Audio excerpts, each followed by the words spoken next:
Hello बच्चों, तो आज हम क्या पढ़ेंगे? बैलेंसिंग। हमने कहा था अगला क्लास हमारा बैलेंसिंग का होगा, तो हम आज बैलेंस सीखेंगे, कैसे करना है बैलेंस। केमिकल इक्वेशन हमने पढ़ लिया था, केमिकल इक्वेशन हमने टाइप्स भी बता दिए हैं आपको। तो केमिकल इक्वेशन पढ़ने के लिए आपको पहले फार्मूला उसका बनना चाहिए। जब आपको फार्मूला बन से वर्ड प्रॉब्लम रहते हैं उसमें आपसे फार्मूला बनना चाहिए। तो फार्मूला बनने के लिए कुछ चीज़ें की ज़रूरत होगी, वो हम सीखते हैं। हाँ बच्चों, तो यहाँ पे मैंने लिख दिया है आपके पास नेगेटिव आयंस लिखे हैं पूरे हमने। मोनो एटॉमिक है ये, यहाँ से आपके पास एंड आपका ये सब मोनो एटॉमिक कहलाते हैं, यानी इसमें एक एटम है, देख रहे हो ना, वन एटम। और ये वाले क्या कहलाते हैं? पॉली एटॉमिक आयंस है ये, और ये मोनो एटॉमिक आयंस है। ठीक है, अब इनका आप फार्मूला बनाना सीखेंगे। फार्मूला देखो, पहले हम सोडियम के साथ बनाते हैं। सोडियम का आयन क्या है? सोडियम भी आपके पास मोनो एटॉमिक है और प्लस आयन सिंगल रखता है। ठीक है, तो ये सोडियम के साथ हम क्लोरीन को बनाते हैं, तो ये क्लोरीन बना। ऑक्सीजन को बना देते हैं,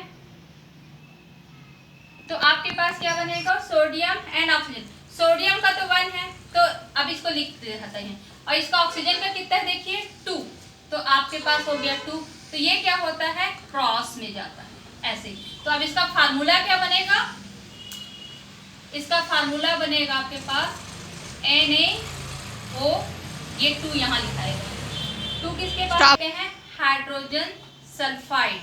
hydrogen and sulphide, hydrogen plus ion होता है, सिंगल प्लस आयन रखता है, आपको पता होगा। और सल्फर के पास कितना है? हाँ, और एक चीज और याद रखिएगा, ये सल्फर है तो सल्फाइड हो जाएगा जब हम लिखते हैं एक साथ। जैसे ये सोडियम ऑक्साइड पढ़ेंगे, सोडियम ऑक्साइड, ऐसे में ऑक्सीजन एंड जब आप बना देते हैं ये आपके पास कंपाउंड बन जाता है, तो ये ऑक्साइड होता है। उसी प्रकार सल्फर से क्या हो जाएगा?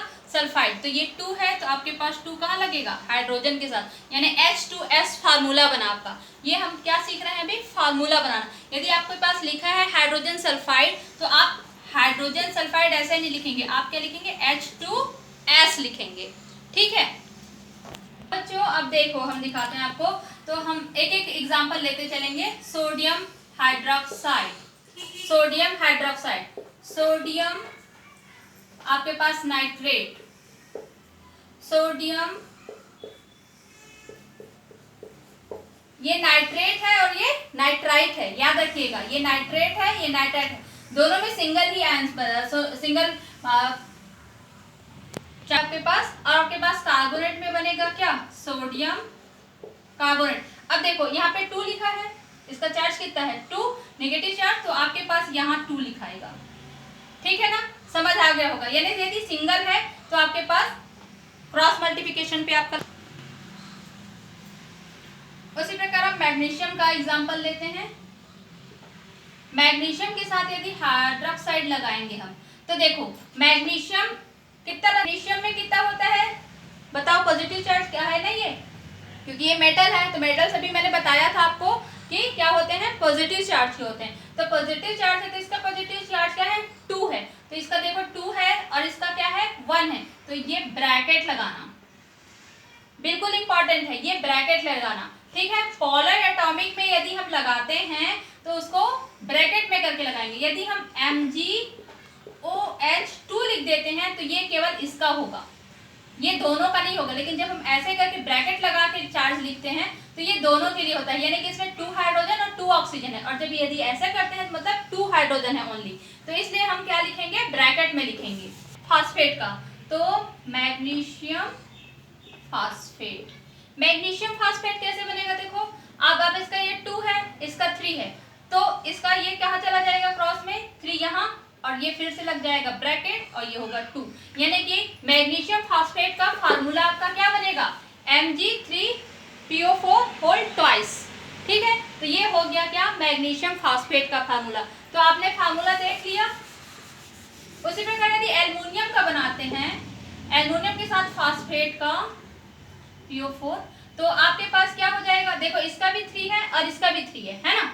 एल्युमिनियम का चार्ज कितना होता है? पॉजिटिव चार्ज 3 होता है ना, और इसका भी नेगेटिव चार्ज क्या है 3 है, तो दोनों कैंसिल हो जाएंगे, यहाँ पे कुछ भी नहीं लिखा जाएगा, ये इसका फार्मूला ही बन गया आपके पास। यानी कि एल्युमिनियम फास्फेट के लिए हमको कुछ नहीं लिखना पड़ेगा, जैसे कि सोडियम हाइड्रोक्साइड के लिए, सोडियम नाइट्रेट के लिए हमको नहीं लगाना पड़ता, लेकिन सोडियम कार्बोनेट लगाते हैं हम तो तुरंत क्या करना पड़ता है, यहाँ 2 और यहाँ CO3। तो ये कहाँ से आया समझ आ गया, और ये 3 कहाँ का है, ये फार्मूला खुद का, ये यानी कार्बोनेट का फार्मूला ही है CO3 उसका आया है। लेकिन ये 2 कहाँ से आया, इसकी बैलेंसिंग से आया है, ठीक है, क्योंकि नेगेटिव चार्ज इसके पास क्या है 2 है, तो इसीलिए यहाँ लगाएंगे 2। तो आपको फार्मूला बनाने आ गया होगा। तो शुरू करते हैं बैलेंसिंग करना, और बैलेंस के साथ साथ हम सीखेंगे उसका नेम भी कि वो कौन सा टाइप का आपका क्या है रिएक्शन है।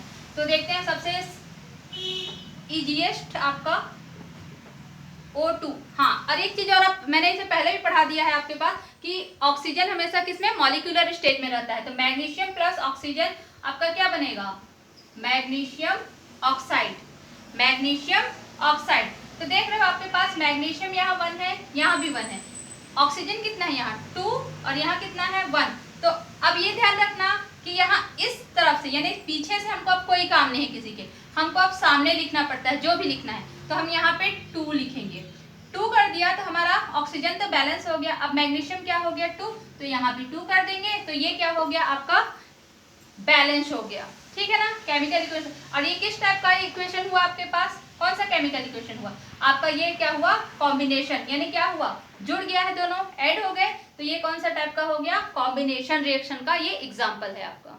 तो अब एक नया एग्जांपल लेते हैं कैल्शियम के साथ, कैल्शियम प्लस ऑक्सीजन, ठीक है। तो कैल्शियम और ऑक्सीजन मिलके क्या बनाएंगे आपके पास, कैल्शियम ऑक्साइड बनेगा, क्या बनेगा कैल्शियम ऑक्साइड। अब फिर से वही करो, ये 2 कैल्शियम ऑक्साइड को और क्या कहा जाता है, क्विकलाइन, याद रखिएगा इंपॉर्टेंट है आपके लिए, क्विकलाइन, ये हो गया क्या क्विकलाइन। अब क्विकलाइन का हम क्या कर देंगे, वाटर से रिएक्शन कर देंगे, वाटर से रिएक्शन कर देंगे तो क्या बन जाएगा आपके पास कैल्शियम हाइड्रोक्साइड, कैल्शियम हाइड्रोक्साइड। अब देखो यहाँ 2 है, कैल्शियम का वैलेंसी लगा देंगे 2, तो ये हो गया आपके पास फार्मूला। अब लगाते हैं, अब क्या देखो कैल्शियम 1 है, ऑक्सीजन 2 क्योंकि ये मल्टीप्लिकेशन पे है 2, एंड हाइड्रोजन भी क्या हो गया आपके पास 2, यानी कि इसको बैलेंस नहीं करना है, ये अपने से बैलेंस है आपके पास। अब इसी का रिएक्शन फिर से किससे करा देते हैं, कार्बन डाइऑक्साइड से। तो कार्बन डाइऑक्साइड से कराएंगे तो क्या मिलेगा आपको, calcium carbonate, calcium carbonate plus water, ठीक है। अब देखो आपके पास बैलेंसिंग है कि नहीं, आप ध्यान दो, बैलेंस है ना, किसी को बैलेंस करना है क्या, कैल्शियम 1 है आपके पास, ऑक्सीजन 2 2 4, तो इधर 3 एंड 1 4, हाइड्रोजन 2 कार्बन 1, यानी आपको कोई बैलेंस नहीं करना है। लेकिन यदि आपके पास यदि ये बैलेंस नहीं करना पड़े तो आप ये चीज जानते रहो कि पहले आप मेटल को यूज करते हो, समझ रहे हो, पहले हम मेटल को करते हैं फिर नॉन मेटल को करते हैं, देन हाइड्रोजन एंड ऑक्सीजन, ये आपका सीक्वेंस होता है। यदि हम किसी भी केमिकल इक्वेशन में बैलेंस करते हैं तो हमारा सीक्वेंस होता है कि पहले हम उसका मेटल देखते हैं, उसके बाद नॉन मेटल को देखते हैं, उसके बाद ऑक्सीजन एंड हाइड्रोजन, ये सबको देख के क्या किया जाता है, बैलेंस किया जाता है। तो आपका क्या बन गया, कैल्शियम कार्बोनेट प्लस वाटर बन गया, ठीक है। तो ये आपके पास कॉम्बिनेशन रिएक्शन हो गया, ये भी आपके पास कॉम्बिनेशन रिएक्शन हो गया, है ना, ठीक है। तो बच्चों अब हम लेते हैं कॉम्बिनेशन का, हमने आपको बता दिया एग्जांपल, अब हम लेते हैं डीकम्पोजिशन का। तो डीकम्पोजिशन के लिए लेते हैं फिर से हम कैल्शियम कार्बोनेट। अब देखो बच्चों, कैल्शियम कार्बोनेट अभी हमने कॉम्बिनेशन से बनाया, आपने देखा अभी हम लोग क्या किए थे, कैल्शियम ऑक्साइड कार्बन डाइऑक्साइड सब जोड़ के क्या बनाया था हमने, कैल्शियम कार्बोनेट। अब इसको क्या करेंगे,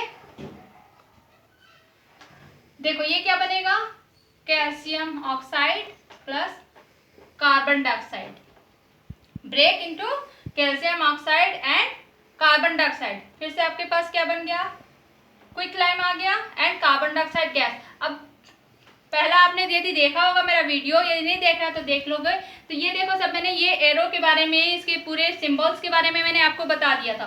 तो ये क्या हो गया आपके पास गैस है, और ये क्या हो गया आपके पास सॉलिड हो गया, गैस हो गया, और ये एरो क्या बना रहा है, involve the carbon dioxide gas, यानी रिलीज होगा कार्बन डाइऑक्साइड, क्या होगा रिलीज होगा। तो ये क्या हो गया, डीकम्पोजिशन रिएक्शन। अब बच्चों नया दूसरा देखते हैं, ये सब आपके बुक के एग्जाम्पल हैं बेटा, ये आपके बुक के एग्जाम्पल हैं, तो ये इंपॉर्टेंट एग्जाम्पल है आपके लिए।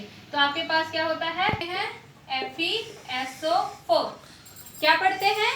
Ferrous sulphate. ये भी मैंने आपको बताया था कि फेरस और फेरिक के बारे में आपको मैंने बताया था। फेरस क्यों है बताओ इसमें, जान रहे हो फेरस क्यों बोल रहे हैं इसको, हम इसको फेरिक क्यों नहीं बोल रहे हैं? क्योंकि इसमें 2 का है, 2 ये, क्योंकि ये क्या है आपके पास ट्रांजिशन एलिमेंट है आयरन आपका, तो ये 2-3 दिखाते हैं, तो इसमें ये फर्स्ट ये आपके पास कौन सा वैलेंसी दिखा रहा है? 2 की वैलेंसी है, तो ये क्या बना है आपके पास फेरस सल्फेट।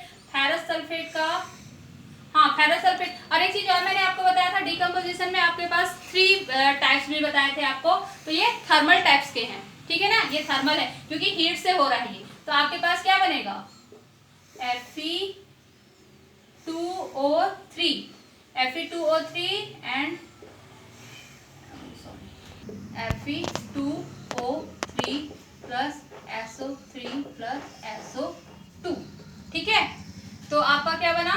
अब देखो ये क्या हो गया, ये है फेरिक ऑक्साइड आपका, ये फेरस सल्फेट, ये फेरिक ऑक्साइड, सल्फाइड, सल्फेट, तो ये सब बना आपके पास। तो आप इसमें अब बैलेंस करके देखो क्या हो रहा है। पहले हम क्या बोले थे आपको करने के लिए? मेटल को बोले थे, तो मेटल आपका ये है, सल्फर क्या है आपका नॉन मेटल है, उसके बाद ऑक्सीजन आएगा, है ना, 3rd नंबर पे ऑक्सीजन, यानी पहले हम इसको बैलेंस करेंगे फिर इसको और इसको, इसमें हाइड्रोजन नहीं है आपका। तो आयरन का यहाँ पे क्या है 1 है और यहाँ क्या है 2 है, तो यहाँ लगा देते हैं हम 2, ठीक है। सबसे पहले हमने आयरन को बैलेंस किया, तो आयरन का 2 लगा, तो देखो सल्फर के लिए भी 2 हो गया, तो 1 2। अब आपके पास क्या बचा? ऑक्सीजन। तो इसका क्या होता है मैंने बताया था आपको, दोनों का ये 4 2 जा यानी 8 हो गया। ऑक्सीजन कितना हो गया यहाँ पे 8, तो यहाँ पे कितना है देखो 3 + 3 6 6 + 2 8, यानी हमारा पूरा बैलेंस हो चुका है, बैलेंस हो गया है। हमारे 2 सामने लिखने से कोई ज्यादा डिफिकल्ट नहीं था आपके पास, आपको बस याद रखना पड़ेगा। आपको वहां पूछा जाएगा कि आयरन सल्फेट का डिकम्पोजिशन कीजिए, तो आपको इसको याद रखना पड़ेगा कि फेरिक ऑक्साइड बनता है, सल्फर ट्राईऑक्साइड बनता है एंड सल्फर डाइऑक्साइड बनता है। ये इंपॉर्टेंट है, ये आपको लर्न होना चाहिए, तब क्या करोगे आप उसको बैलेंस कर सकते हो। तो ये फार्मूला भी आपको बनना चाहिए, फार्मूला मैंने बताया ना, क्योंकि ये फेरिक है, तो फेरिक है मतलब क्या है, यहाँ 3 आयरन का वैलेंसी हो गया और 2 कितना है ऑक्सीजन का है ही है।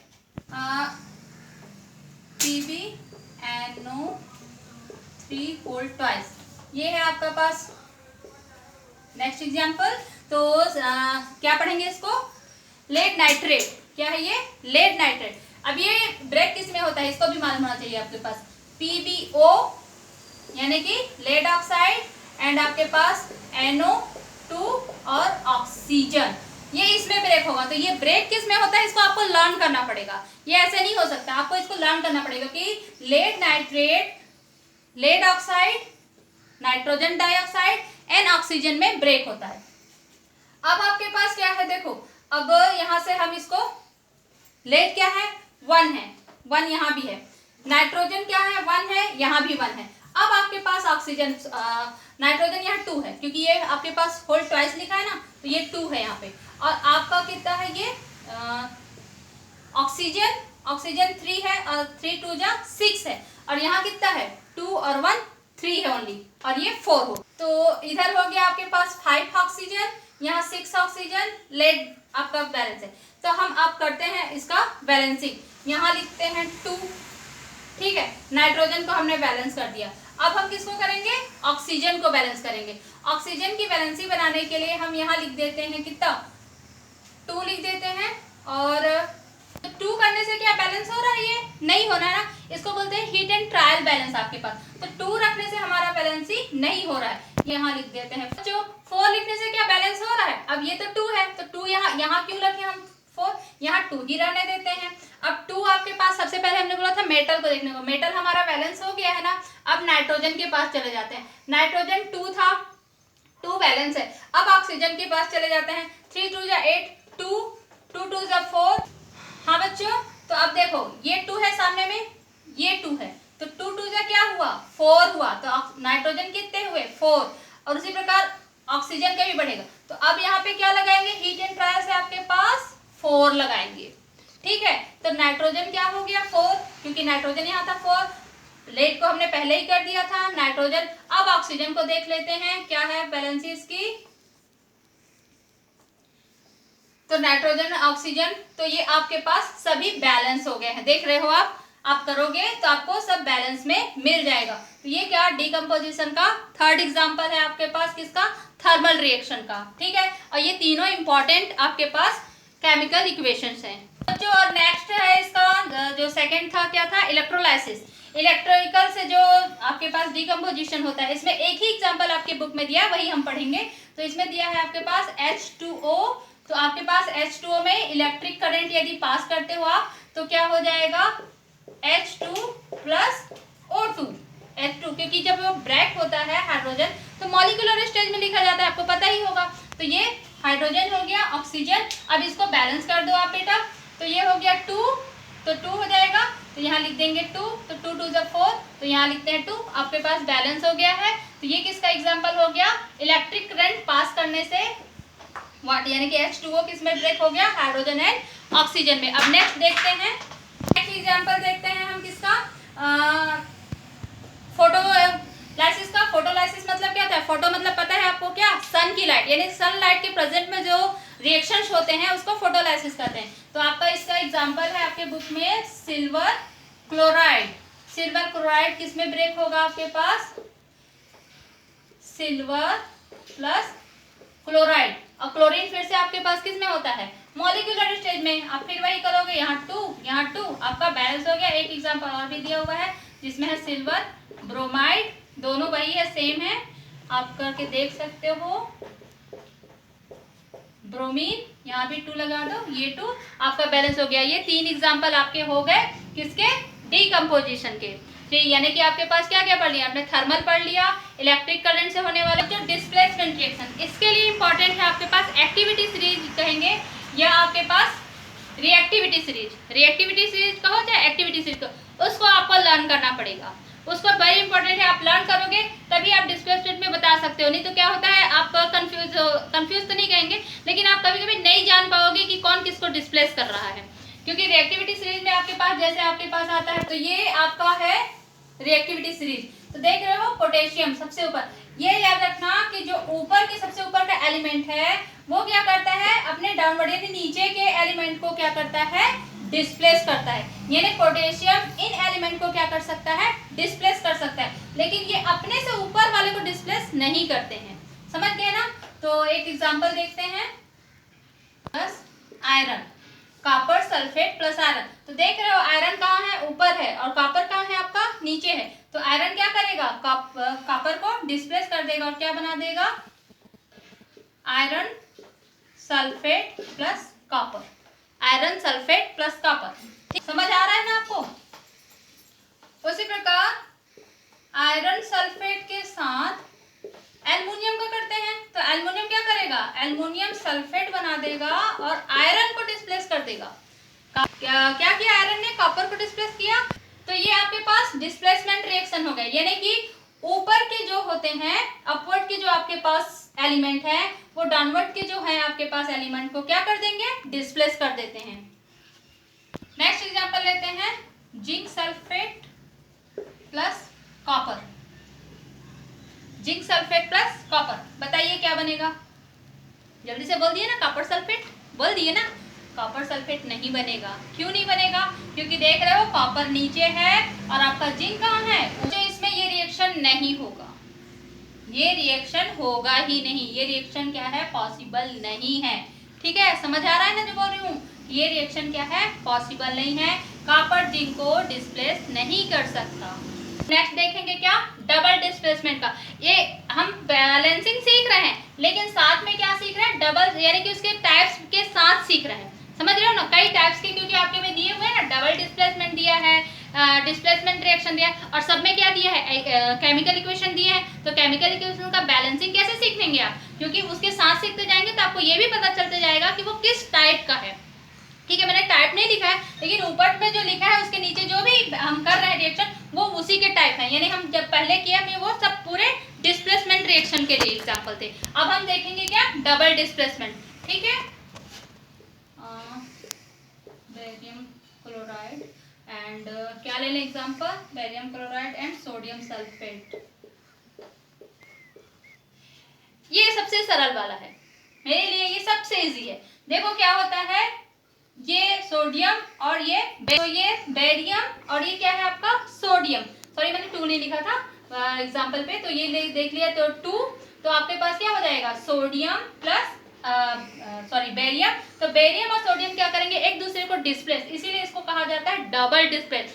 सिंगल उसमें क्या था, तो सिंगल एलिमेंट का डिस्प्लेसमेंट हो रहा था, तो ओनली वो डिस्प्लेसमेंट कहलाता है। और इसमें डबल होता है तो आपके पास क्या बन जाएगा, यहाँ पे बन जाएगा, बस आपको कुछ नहीं करना है, क्या करना है, इसका इसके साथ लगा देना और इसका इसके साथ लगा देना, तो ये बेरियम क्या बन जाएगा सल्फेट, और आपके क्या पास क्या बन गया, सोडियम और क्लोरीन बचे ना, तो सोडियम क्लोराइड। ठीक है, बन गया। अब देखो बैलेंस है कि नहीं है, तो देखिए बेरियम बैलेंस है, सल्फेट भी बैलेंस है, सोडियम 2 है, क्लोरीन 2 है, क्या करो सामने 2 लगा दो, हो गया बैलेंस आपका। इसमें जानेंगे, क्या जानेंगे कि बेरियम सल्फेट को हम ऐसे लिखेंगे। अब बताइए क्या है ये, बेरियम सल्फेट को डाउन एरो के साथ हम जब करेंगे तो इसका मतलब क्या है, ये पीपीटी यानी कि प्रेसिपिटेट, यानी डबल डिस्प्लेसमेंट में क्या बनता है आपके पास, प्रेसिपिटेट रिएक्शन भी होता है साथ में। यदि उसमें आपके पास प्रेसिपिटेशन बनता है तो उसको डाउनवर्ड एरो के साथ दिखाते हैं और उसमें पीपीटी लिख देते हैं, तो पता चल जाता है क्या ये प्रेसिपिटेशन, यानी बेरियम सल्फेट क्या बन रहा है, प्रेसिपिटेट के रूप में नीचे आपका क्रिस्टलाइजेशन हो रहा है उसका। तो इसका हाँ एक और इसमें होता है क्या, इसका कलर भी पूछा जाता है, तो रख लेना व्हाइट। कौन से कलर में होता है, ये व्हाइट कलर में होता है, यानी प्रेसिपिटेशन जो होता है बेरियम सल्फेट का वो व्हाइट कलर का होता है। ठीक है,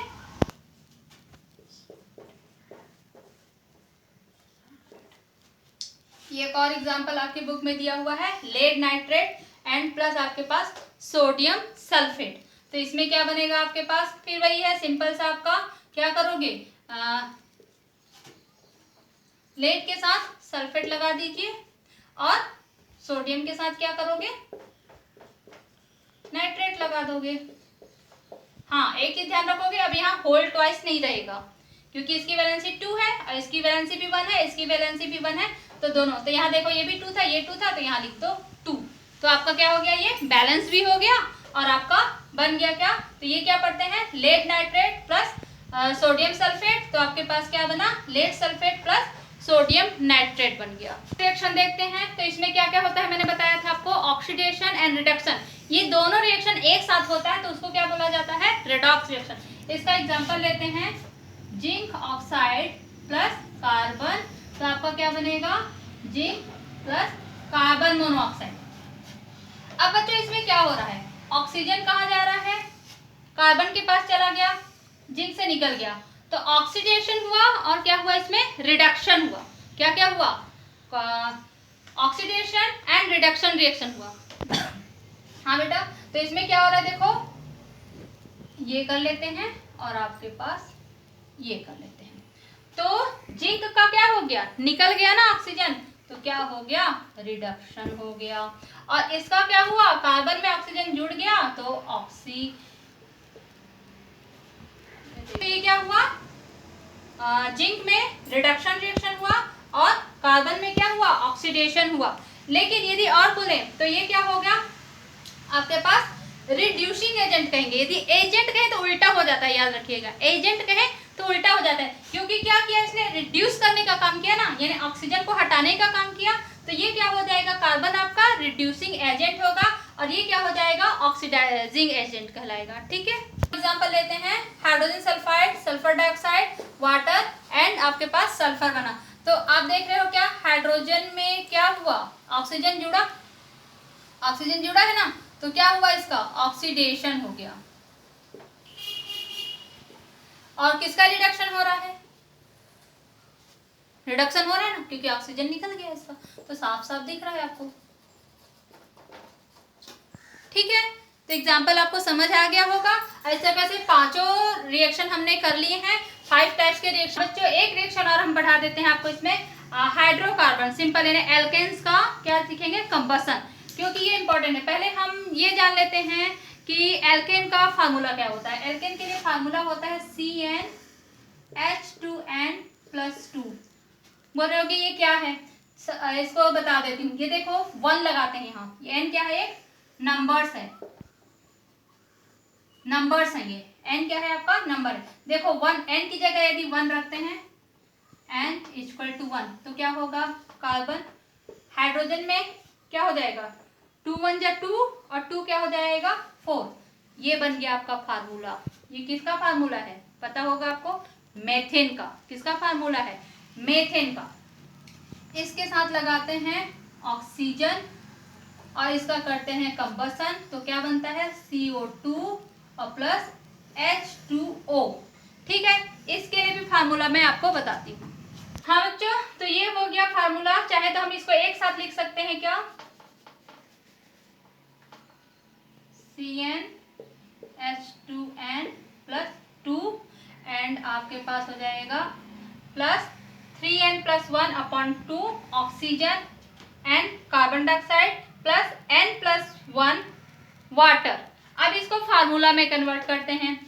अब इसमें हम लिख देते हैं, मान लो 3, क्या ले रहे हैं, n = 3 लेते हैं। तो देखो ये पूरा फार्मूला क्या बन जाएगा, C3 3 2 जा 6 प्लस 8, यानी कि हाइड्रोजन कितना हो गया 8, प्लस आपके पास क्या होगा, ये क्या है आपके पास 3 और n, तो आपके पास 3 3 जा क्या हो जाएगा 6, 6 प्लस 7 7 3 3 जा 9 9 प्लस आपके पास हो जाएगा कितना 10/2 है ना ऑक्सीजन। और आपका क्या हो जाएगा, एरो करिए और यहाँ लिख दीजिए 3 कार्बन डाइऑक्साइड एंड आपके पास 3 प्लस यहाँ 3 रखेंगे तो 3 + 1 क्या हो जाएगा 4 वाटर। अब क्या होगा, देखो ये डिवाइड हो रहा है ना, 2 5 जा 10 हो जाएगा, तो यहाँ लिख दीजिएगा 5। तो अब देखो हो गया बैलेंस, क्या आपका क्या है, और हाँ इसको क्या पढ़ोगे आप बताओ, क्या है ये, प्रोपेन। क्या है ये, प्रोपेन। जैसे फर्स्ट वाला मैंने बताया था ना, C1 लेके क्या बताया था, मेथेन, फिर क्या होता है एथेन, तो ये क्या हो गया आपके पास प्रोपेन। तो प्रोपेन में आपके पास 5 ऑक्सीजन लेंगे, तब आपका ये क्या बनेगा, 3 molecules of carbon dioxide and 4 molecules of water. तो ये हो गया पूरा आपका क्या बैलेंस। तो ये है आपके पास क्या, हाइड्रोकार्बन का कंबसन रिएक्शन का पूरा क्या फार्मूला। तो इस फार्मूला से आप किसी भी कितने भी बड़े से बड़े एल्केन का क्या कर सकते हो, कंबसन रिएक्शन दे सकते हो। ये फार्मूला यदि याद है, कोई ज्यादा कठिन नहीं है, जल्दी यदि शुरू दिन है करते हैं तो लगता है कि देर लग रहा है, लेकिन कोई टाइम नहीं लगता। यहाँ पे बस उसका क्या रखना पड़ता है, 1 2 3 जो भी है वो रख दोगे आप और फटाक से आप उसको निकाल सकते हो। यह तो आपके पास ऐसा रहता नहीं है, आपके पास दिया जाता है, क्या आपको दिया जाएगा C5H क्या हो जाएगा बताइए आप तो अब इसको फार्मूला को देख के ही जान सकते हो कि 5 2 जा 10 और 2 12 प्लस ऑक्सीजन। और जब हम कंबसन किसी का भी करते हैं, कंबसन रिएक्शन ऑक्सीडेशन ही रिएक्शन का होता है, लेकिन ऑक्सीडेशन रिएक्शन दूसरा होता है, इसमें भी ऑक्सीजन से ही रिएक्शन होता है, लेकिन वो ऑक्सीडेशन में एक क्या बनेगा आपके पास, कंपाउंड्स बनते हैं। लेकिन जब हम इसमें करते हैं कंबसन रिएक्शन, तो only carbon dioxide and water ही बनता है। हम किसी का भी कंबसन करते हैं, यानी जला देने पे, समझो सीधी बात, कंबसन मीन्स क्या होता है, जलाना। तो किसी चीज को जला दिया जाता है तो वो क्या बनता है, राखी बनता है, कार्बन डाइऑक्साइड और वाटर में ही कन्वर्ट होता है। तो ये होगा आपके पास H2O, ये दिया रहेगा आपके पास। तो यहाँ से आपको यदि लर्न है कि 3n+1 होता है, तो रख दीजिए। देखिए 5 है ना, n क्या है आपके पास 5, इसको बस याद रखिएगा, ये है आपके पास वो n, वही n, ये क्या है n। तो n को यदि यहाँ रखते हो आप, तो 3 5 जा 15 एंड 16 और 2 जा क्या हो जाएगा 8, समझ रहे हो ना, ये हो गया क्या 8। और यहाँ पे डायरेक्ट n ही लिखना है, तो यहाँ पे सीधा 5 लिख देंगे। अब यहाँ पे क्या था, ओनली n था ना, तो वही n को आप लिख दोगे 5, और यहाँ पे क्या था n+1 था, तो क्या लिख देंगे 5 + 1 6। आपका बैलेंस हो गया, आपको कुछ नहीं करना पड़ा, सोचना पड़ा कि आपको कुछ नहीं करना पड़ता है, बस ये फार्मूला आप लर्न कर लो, यानी 3n+1/2, 3n+1, ये फार्मूला आपको लर्न नहीं करना पड़ेगा क्योंकि ये आपको दिया रहेगा। लेकिन ये जब आप 4 लेसन पढ़ते हो, इस बार हटा दिया गया है आपका उस लेसन से, तो उसमें आपको ये जरूरत पड़ता, जो कि अभी आपको जरूरत नहीं है। यदि आप अगले क्लास में अच्छा से जानना चाहते हो तो इसको लर्न कर लोगे, आपके लिए आगे क्लास के लिए अच्छा रहेगा। तो 3n + 1/2 n रखते हैं आपके पास कार्बन डाइऑक्साइड के, और वाटर के सामने बस n + 1 रख देने से आपका क्या हो जाता है, बैलेंस पूरा बन जाता है। आपको कुछ सोचना नहीं पड़ता है कि यहाँ मैं क्या रखूँ, हीट एंड ट्रायल भी आपको नहीं करना पड़ेगा। समझ रहे हैं, आप हीट एंड ट्रायल करते हैं ना बाकी में, इसमें नहीं करना पड़ेगा। फार्मूला में बस आप रख दीजिए, n का मान रखेंगे, आपके पास पूरा आंसर आ जाएगा। हाँ बच्चों, तो आपको ये ट्रिक समझ आया होगा, एंड बैलेंस इक्वेशन आपने करना सीख लिया होगा। यदि पसंद आया तो आप इसे जरूर लाइक करिएगा, और हमारे इसको क्या करेंगे, आप शेयर करिएगा अपने दोस्तों के साथ, ताकि वो भी जान सकें। और आगे के वीडियो देखने के लिए आप क्या करिएगा, इसे सब्सक्राइब कर लीजिएगा।